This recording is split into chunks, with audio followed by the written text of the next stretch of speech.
Hello student, હું penal Chavda. મારો trade છે ITITS.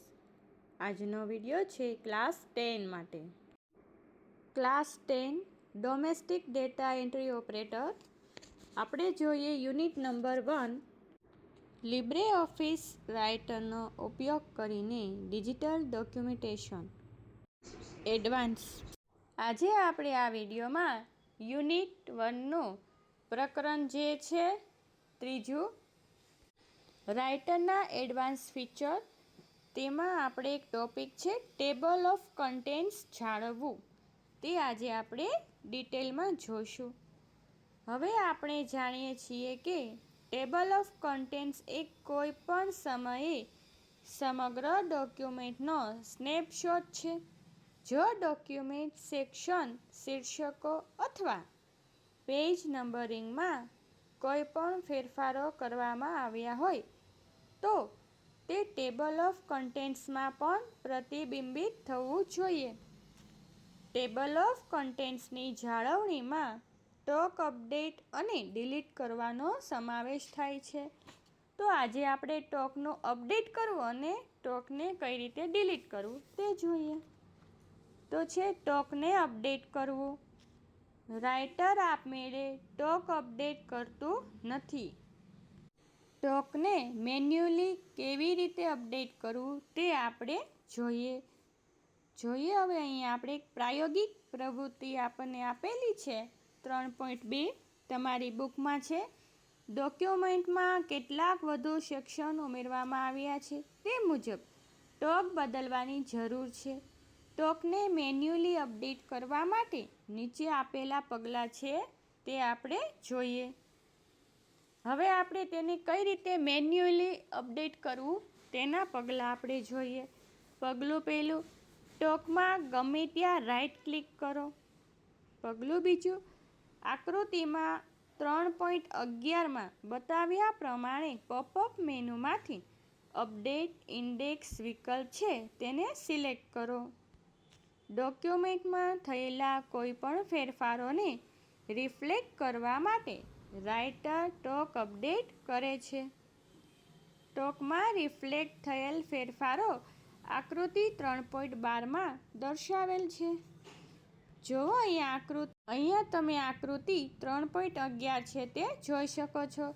ટોકને અપડેટ કરવા અને એડિટ કરવા માટે વિકલ્પ સિલેક્ટ કરો. તમે અહીંયા રાઇટ ક્લિક કરશો એટલે એક આ પોપઅપ મેનુ ખુલશે. હવે જોઈએ આકૃતિ 3.12, અપડેટ કરેલ ટોક. અહીંયા તમે જે અપડેટ કર્યું હતું તે તમને આકૃતિ 3.12માં દેખાશે. હવે આપણે જોઈએ ટોક ડિલીટ કરવું. ટોક ડિલીટ કરવા માટે ટેબલ પર રાઇટ ક્લિક કરો અને પોપઅપ મેનુમાંથી ડિલીટ ઇન્ડેક્સ વિકલ્પ સિલેક્ટ કરો. ટોક ડિલીટ કરી નાખવામાં આવશે. તેના પણ આપણે સ્ટેપ છે તે જોઈએ. અહીંયા આપણે તમારી બુકમાં પ્રાયોગિક પ્રવૃત્તિ 3.3 છે તેમાં જુઓ. ટોક ઇન્સર્ટ કર્યા પછી રિમઝીમે તેના ડોક્યુમેન્ટમાં ફેરફારો કર્યા છે. હવે તે ટોક અપડેટ કરવા માંગે છે અને ગુલાબી રંગનો બેકગ્રાઉન્ડ પણ ઈચ્છે છે. રિમઝીમે જે પગલાં અનુસરવા જોઈએ તે લખો.